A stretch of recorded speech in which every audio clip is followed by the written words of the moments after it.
CEO of Health Basix, a platform that is on a mission to transform pediatric healthcare delivery in India. Better health, every child, every moment, every day is the Health Basix aim. Health Basix is India's largest kids' health platform that connects parents and kids to the right affordable healthcare they need at the right time. Swathy is also the founder and ex-CEO of SOCO, a platform that simplifies back-to-school buying.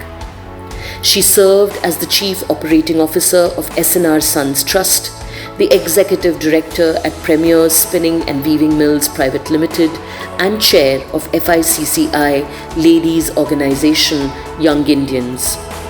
At Young Indians, Swathy Rohit launched a national initiative, the Gift and Organ Program, in 42 cities and set a Guinness record for the maximum number of sign-ups in an 8-hour period.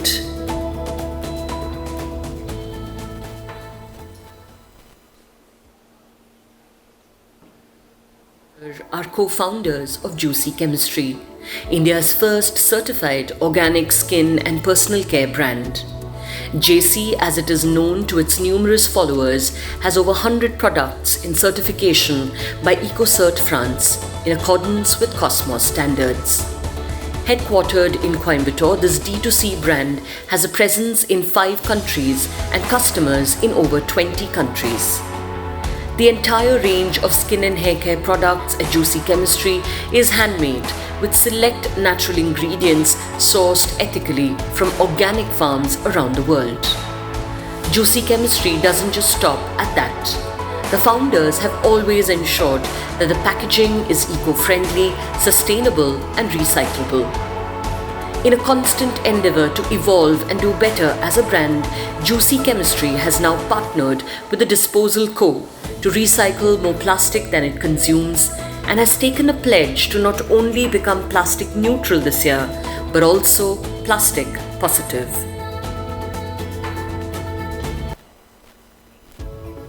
Mr. Swarajit Alakananda is an entrepreneur and social entrepreneur. He is the managing director of SIEW Technologies, an electrical and electronics engineering company he established in 2012. In 2017, he established Fix Your Gadgets. The only one of its kind, this Coimbatore startup repairs most electronic gadgets, including smartphones, laptops, tablets, and TVs. This service encourages repairs rather than replacement and works to reduce the massive problem of e-waste. The same year, Mr. Alakananda established the NGO So Aware.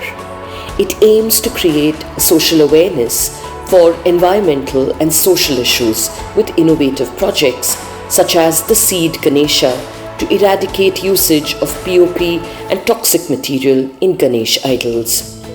Mr. Swarajit Alakananda is a trekker, swimmer, and calls himself a lonely traveller.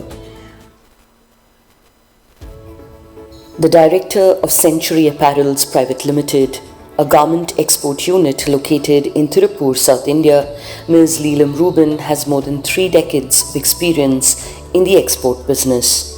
A firm advocate of sustainability and minimalism, Lilam has taken many steps to create an environment-focused enterprise. The efforts of the team at Century Apparel have transformed this erstwhile barren land into a green space with 500 trees. The on-site Miyawaki forest has over 4,000 trees and about 1,200 fruit trees. Century Apparels has 30% solar power and is 90% plastic-free.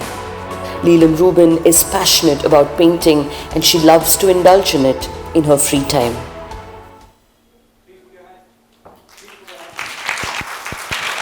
Check. Please put your hands together for these entrepreneurs from our region. Swathy, the stage is all yours and the timer is mine.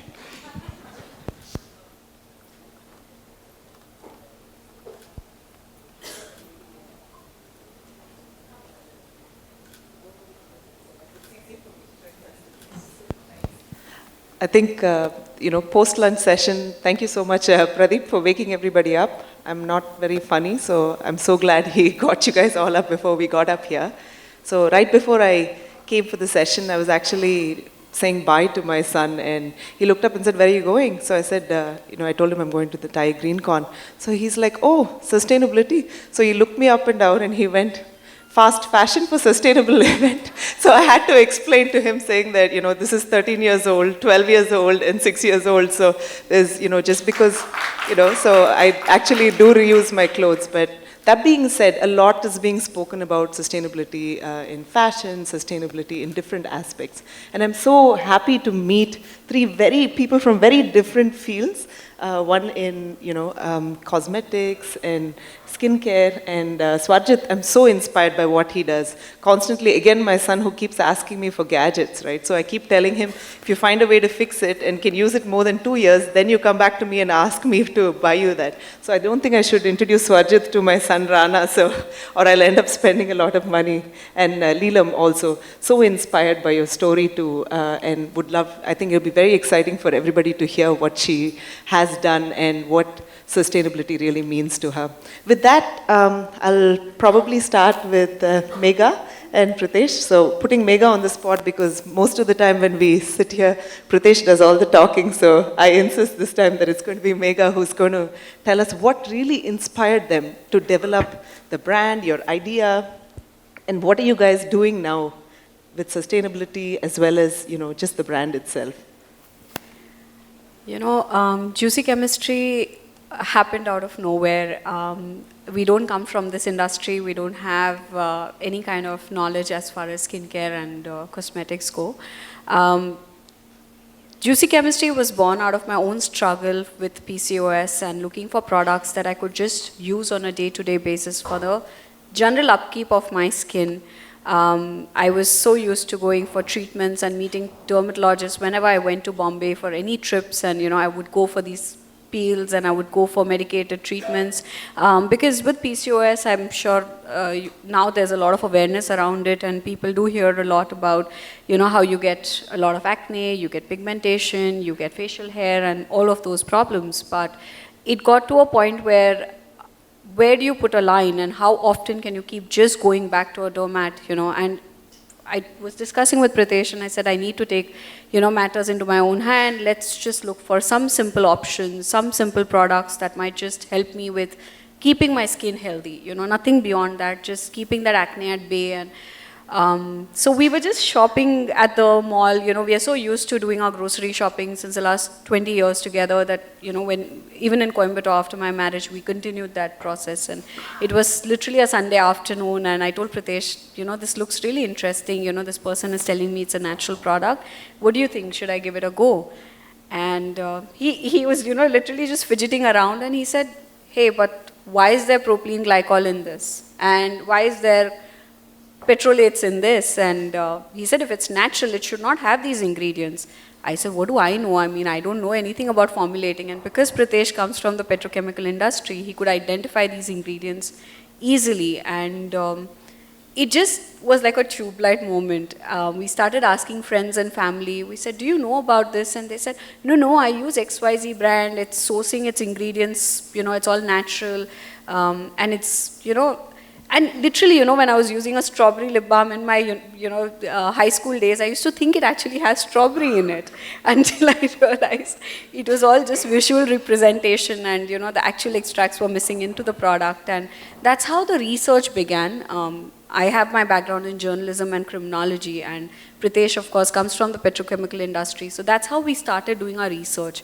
And once we opened up the ingredient list of products, it became like a Pandora's box, because we could not understand half the ingredients. And second question was, why are these in a product that is claiming to be natural and organic? Because if you're talking about organic, I would think about Ayurveda, I would think about the using of uptans, oils, and the likes of those ingredients. But when they were packaged in a fancy manner with so many other ingredients into the product, Pritesh and I went to the drawing board and we started thinking, how can we make this change? And it literally started with 5,000 rupees from my clothing line business. We took it out because we were going through a financial struggle at that point. And Pritesh had to just close his petrochemical industry, like the business that they were, running for the last 20 years. And he has profound knowledge into manufacturing, and we started doing these experiments at night from our kitchen. And once we started showcasing the products, talking about it, I remember giving you some products. We got very good feedback from the consumer. There was a lot of knowledge transfer because, the textures of the products were very different. The feel of the product was different.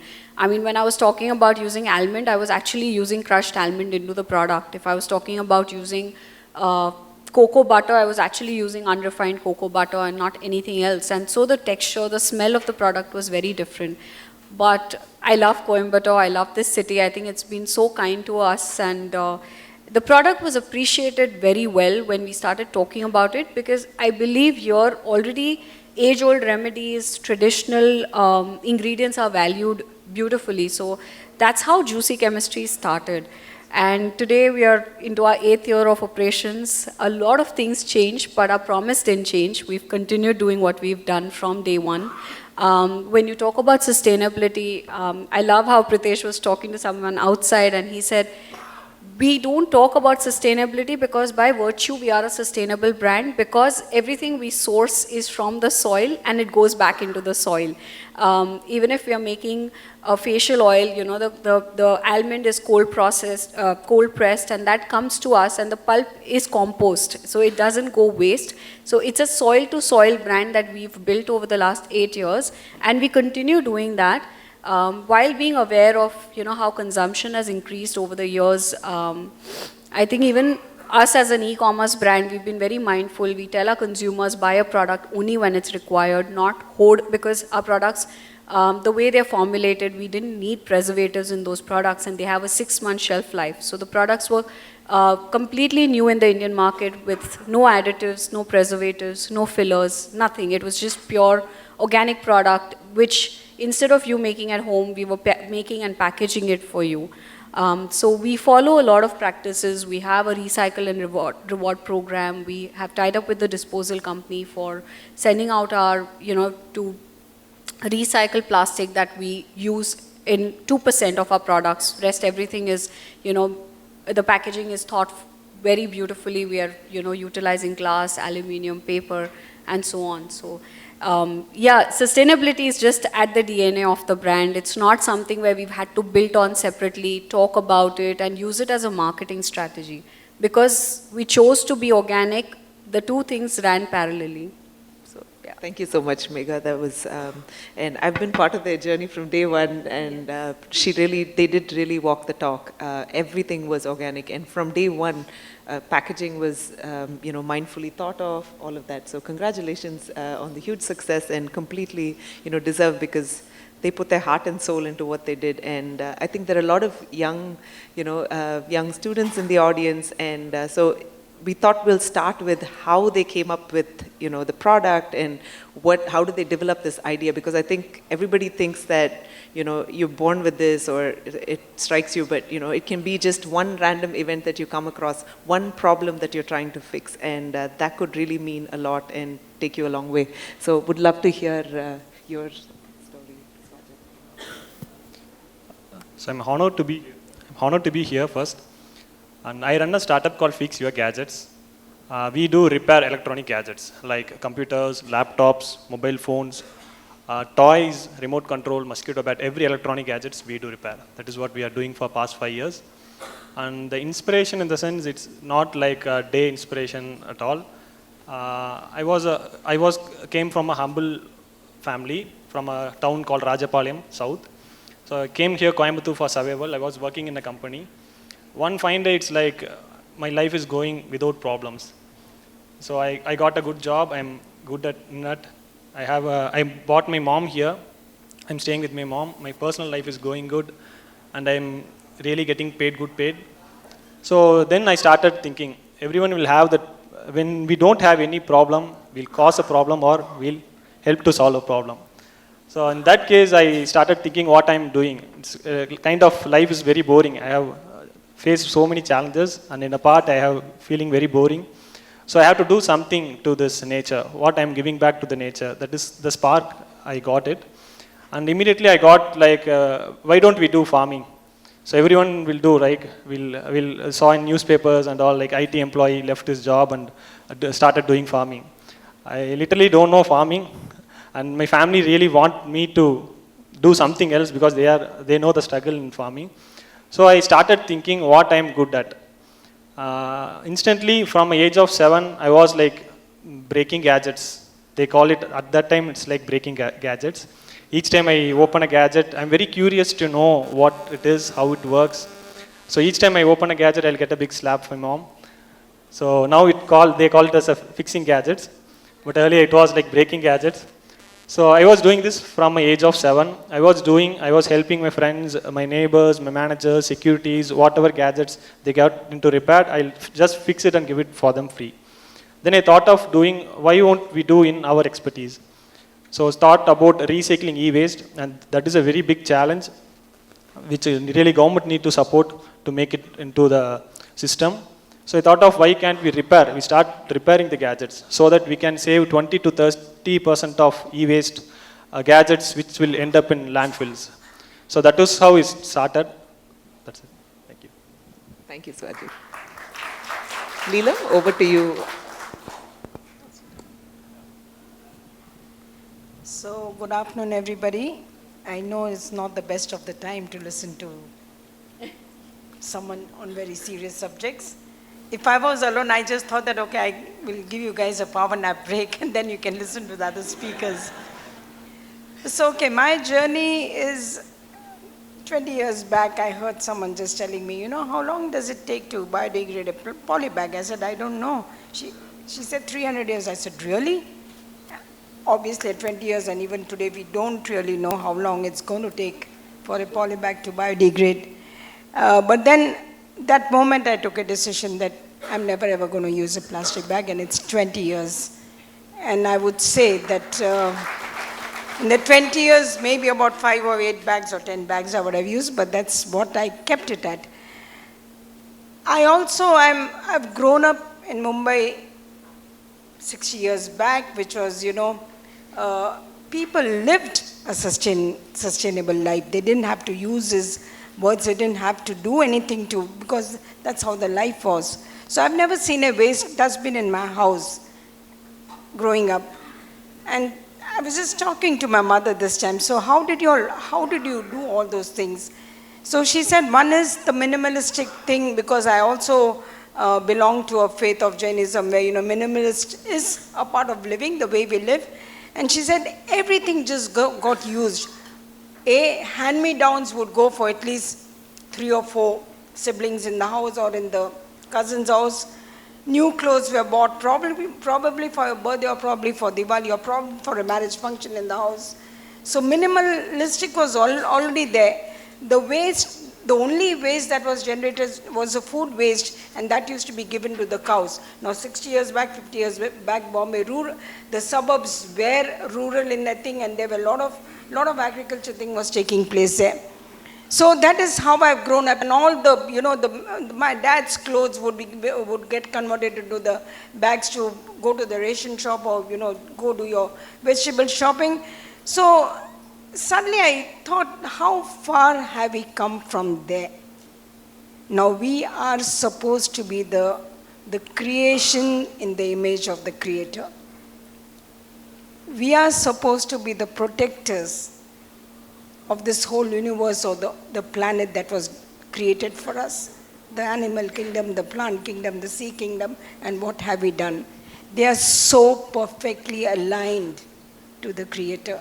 And we have so moved away with this arrogant attitude that if we are in the image of the Creator, then we can do just what He can do or what she can do. And where have we moved away? So this thought with the poly bag, I realized that the journey starts really with you. There is no outside. There is no someone else who will do the job for you.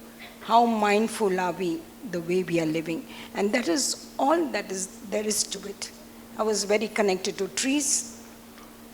So I was just telling Swati that when we were building a new factory, which is a green building, so there is, from the factory to the house, there was one Vinayagar temple, and they were chopping off a huge temple tree, which is the people tree or Asamaram.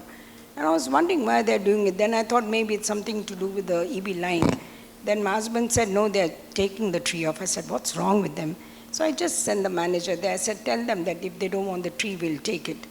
Okay, having said that, no expertise or absolutely no knowledge of how are we going to lift this gigantic tree, which is 150 years old, because we did the carbon knitting for that. We sent the crane, the hook of the crane broke. He's saying it's more than 50,000 kilos. We cannot do it. Get the guys who will do the chain pulley job. So we got a team from Bangalore. They stayed there for a month. And every day they would lift the tree inch by inch, you know. By the time we uprooted and put it on a 16-wheel trucker, oh goodness, the girth was so huge, the root. And they had already chopped the roots. So it was more than 20 feet. So we had to dig a pit which was 10 to 12 feet deep, and it was 25 feet wide. And they also had the idols of the gods there. So we asked the temple, you not want it? No, no, we don't want it. You just take it. So I had to pay them 25,000 rupees to take the tree. We had to spend more than 2 lakhs to get the tree. And everybody was there saying, you're crazy. Do you know that this tree is whether it's going to survive? I said, I don't know. The tree has asked me to take it, so I brought it. It will survive. And every day, once we started watering, we will go see, you know, these little leaves were springing. I said, oh wow, God, finally it's surviving. And then one day they all withered away. I said, what's happening out here? I said, the gardeners, what's happening? No, we stopped watering because we thought the roots will get rotten. I said, what's with you? Then I said, water from the top. But today it's such a beautiful tree, and we have even named the tree Taruvid. It means the wise spirit knowing it all. And it's 167 years old as of today. Then I learnt about this, a beautiful article about virtual water in Hindu newspaper years back. And they said all the developing nations are depleting their natural resources to just get their economy going by exporting either the garments or the fruits or the vegetables or the grains, but at the cost of that the people at the lower strata of society are being denied the basic drinking water. Now we are already in the trade. It is our living. It's our bread and butter. So instead of feeling bad, okay, you can't get off the trade, what else can you do? So when we build this new factory, 1 lakh square feet of area, the rainwater goes into the well and into our sump. Every bit of water, rainwater that comes into our 10 acres of land, not a single drop of the water goes into the ditch. So this is how I thought, okay, there is an infrastructure development, there is a modernization, there is everything, but how are we going to balance that? Are we avoiding depleting the natural resources faster than it can replenish itself? No, we are doing way faster. And this was even planting trees. We planted about 10,000 trees in 2 years, but this was all outside our premises, and we realized we did take care of it for 6 months watering, but it didn't really, maybe some sustain. We said, okay, I realize what is in your control is what you can take care of, nothing that is outside. So we did the Miyawaki plantation, which is about 4,000 trees now, but within this 10 acres of campus, we have about 500 grown trees, and we keep planting. So that is what sustainability means to me. What can you give back what you have taken away? And that is all there is to it, is what you individually can do. And how mindful are we not to waste, whether it's a food, whether it's a water, whatever, whether it's a natural resources. So this is what it means to me. Thank you, Lilam, so much. So the other day I was on Instagram as usual and swiping, and then, I was looking at a quiz. And very importantly, what I learned from that quiz was one of my friends who's an environmentalist had put it up. And the response was, if you aren't thinking about sustainability, or you're not being mindful about waste at home or at work, what do you think is the number one reason? And what really surprised me was 92% of the people had actually responded saying they thought someone else would take care of it for them. So I think, we're constantly thinking that it's someone else's problem, somebody will always fix this problem, right? But I think it's a great example. We learned from you that everything starts with us, and we really don't have other people to fix this problem, it's real, it's here for us to deal with. And I think if we don't look at it, each one of us don't contribute to this and keep passing on the baton to the next generation, I don't think we'll have a very pleasant experience on this planet. So with that, I think, a lot has been said about Coimbatore and, the startup environment in Coimbatore. And I think Ty has worked a lot to talk about that. I constantly get asked this question all the time when I'm in Bangalore and Bombay and Delhi, saying, oh, you're still going to, continue in Coimbatore, so are you moving your headquarters? And to that, I'm always like, I think it's been one of the best decisions I've made to actually start up in Coimbatore. And the reason I say that is because of the environment. I'm in healthcare, so I've always been in healthcare, but what's really amazing about this city is that whether it's a prototype, whether it's tech, whether it's, take any aspect of it, the Coimbatore, the whole ecosystem is so closely knit that it's a couple of, connections away from actually making things work, getting things done in Coimbatore. And I think the ease of doing business here, that's number one reason why, what made me start up in Coimbatore and not look at Bangalore. It would have been very easy for me to look at another city to start up out of, but I think this is the best decision I've made. And I'd love to hear, Pritesh, maybe you, this question on, are you happy to have started up out of Coimbatore? What's been your biggest, plus point about starting out in the city? Thanks, Swati, for that question. Firstly, just glad to be here in the physical event that's happening today. Ranjana and team, phenomenal work just to hear the panelists and the top speakers over here. It's just given so much more perspective on what we think sustainability is. And Pradeep, you were wrong when you said Megha doesn't leave my side. It's the other way around, and that's the juicy chemistry that works. Now, absolutely privileged to be in this city and start up from here. We've called Coimbatore home for the last 35 years. I mean, we came here when I was very young, and I've grown up in this city. Megha obviously is from Mumbai, but is more a Coimbatorian today than she is a Mumbaiite for sure. 2 days in Bombay, and she's like, what is happening over here? And I want to go back to Coimbatore. But the city is like that, right? It's like you said, phenomenally entrepreneurial. You're just a couple of calls away from getting the right connects.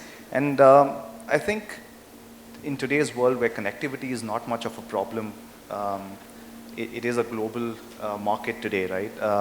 Sitting in Coimbatore, just to give you a perspective, we are actually working with farmers across 22 different countries, getting ingredients organically grown, working closely with the farmers to get the kind of quality of ingredients that are required for us as a brand to deliver phytonutrients to the skin on application, because we don't run to a lab when we find a problem that needs to be solved. We run to the farmers because they know how to grow ingredients or produce which is intended by nature, the way it is created. And I think Farhad rightly said today that we are the problem actually, because we interfere with nature's process in a manner in which where it loses its identity. So what we do at Juicy Chemistry is we let nature do all the hard work. We simply take the credit for it. We just know how to actually deliver the nutrients that are being created by nature and then give it to you as a consumer. And when you apply it on your hair or skin, it recognizes these nutrients. And that's the reason why your body or your problems start to heal. It's not a masking of a problem, right? You're looking at a different way to treat this particular condition. And that's why, sitting in Coimbatore, we are able to work with farmers across the world and work with them so closely. We probably meet once in 2 years at a common ground, but we are able to sit here in Coimbatore because, like you rightly said, everything in this city is inspiring you to do much better. And when we got funded, we are a Series A backed company now. We got funded last year.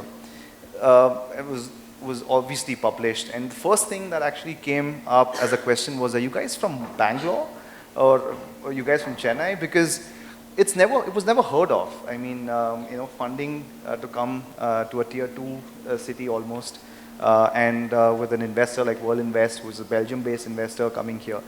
The point is that you can be anywhere today.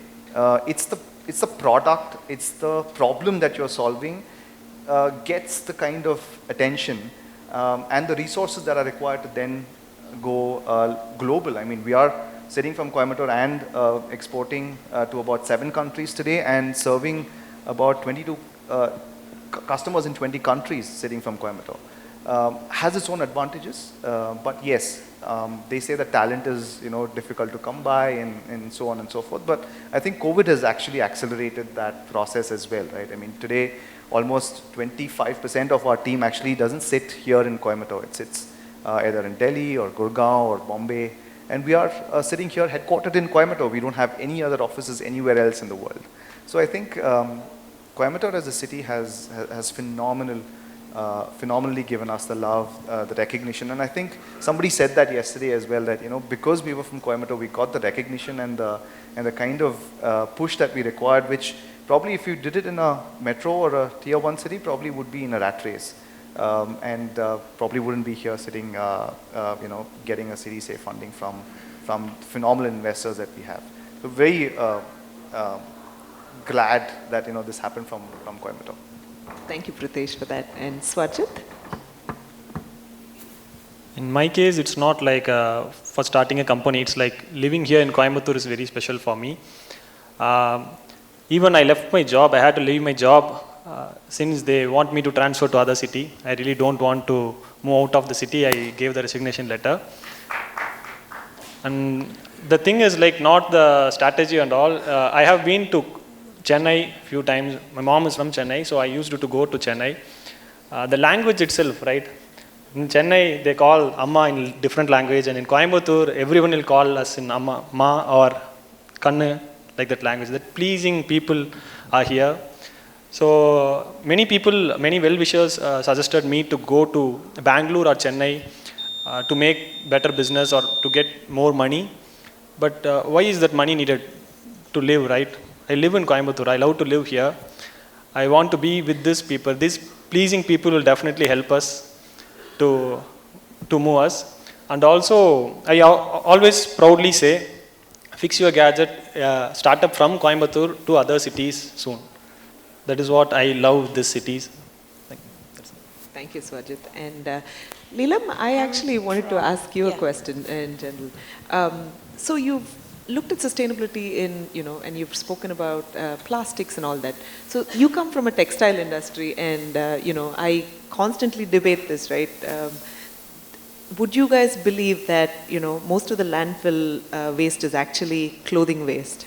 Because that's one of the hardest things to recycle, right? Because if it's 100% pure cotton, easy to recycle. 100% pure wool, easy to recycle. But unfortunately, most of our clothing is all blended fabrics, right? It's made from polyester and cotton or viscose and cotton, different blends, and you can't really recycle them. So have you thought about, that aspect in textiles? Would you like to talk a little bit about that, since you've been in textiles for a really long time?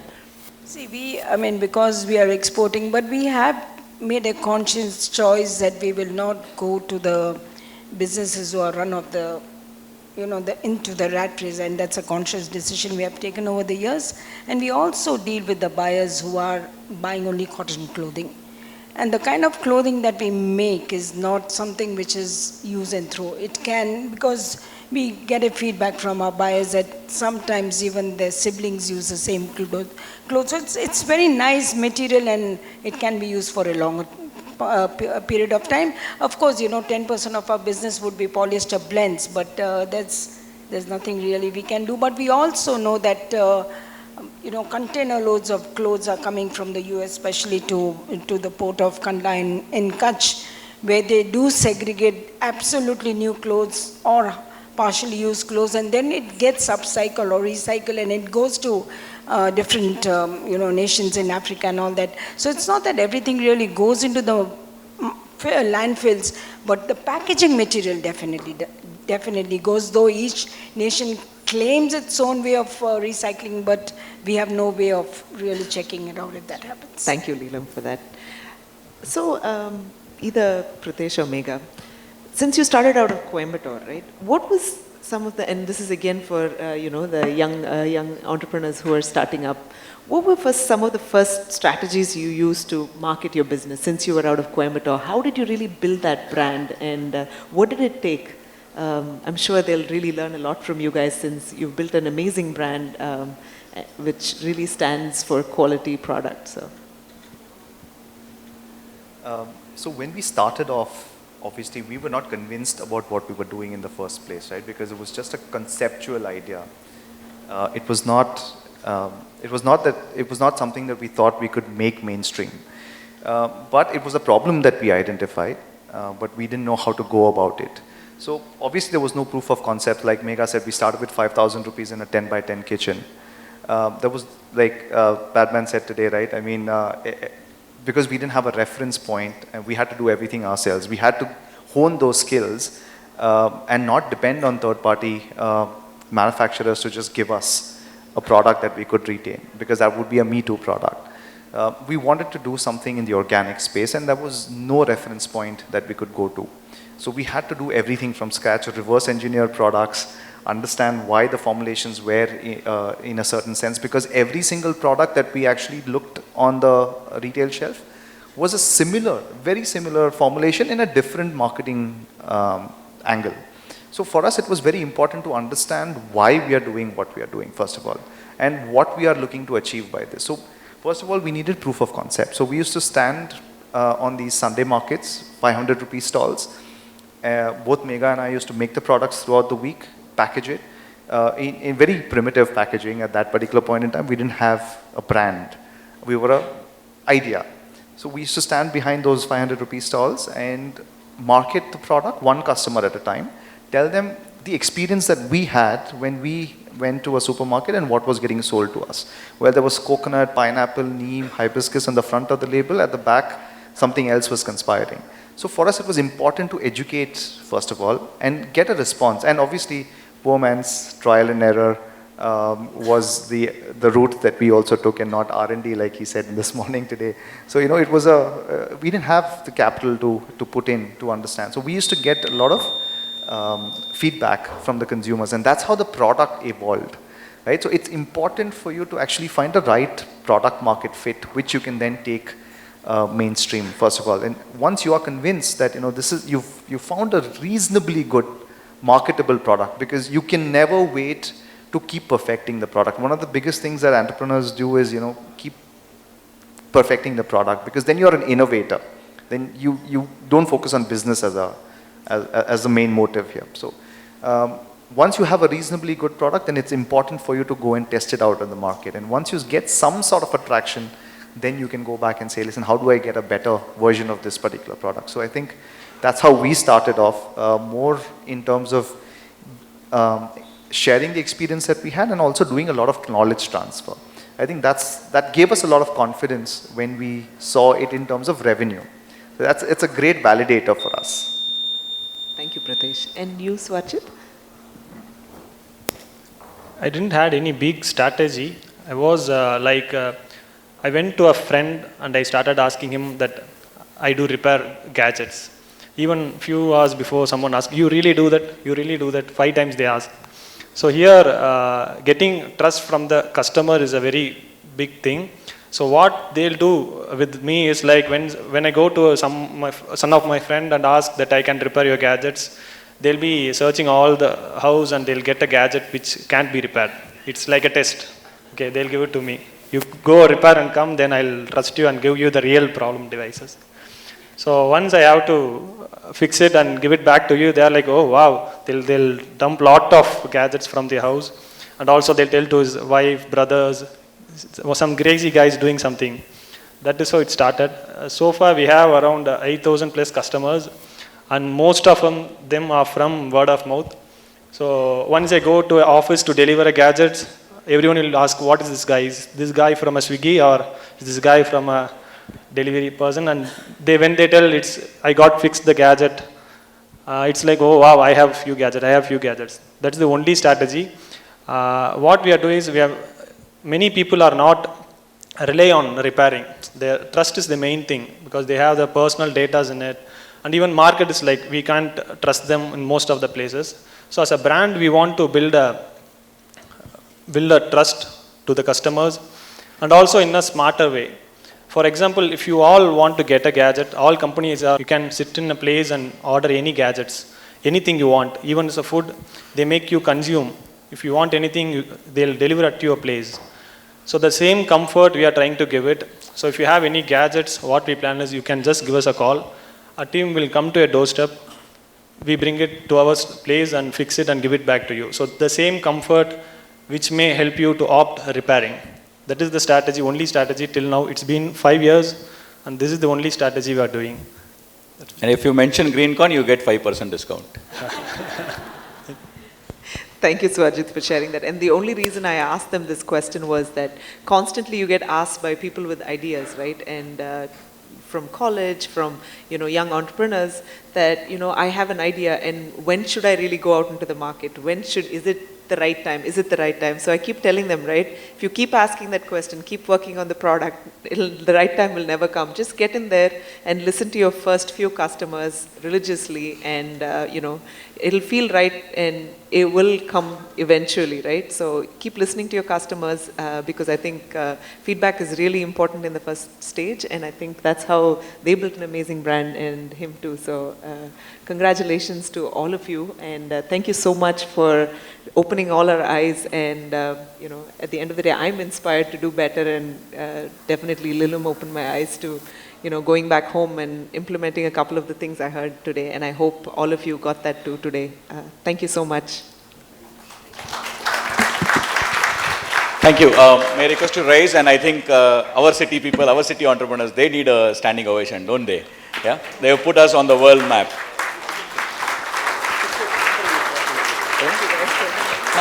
Sorry, I forgot to ask if any of the audience had any questions, sir.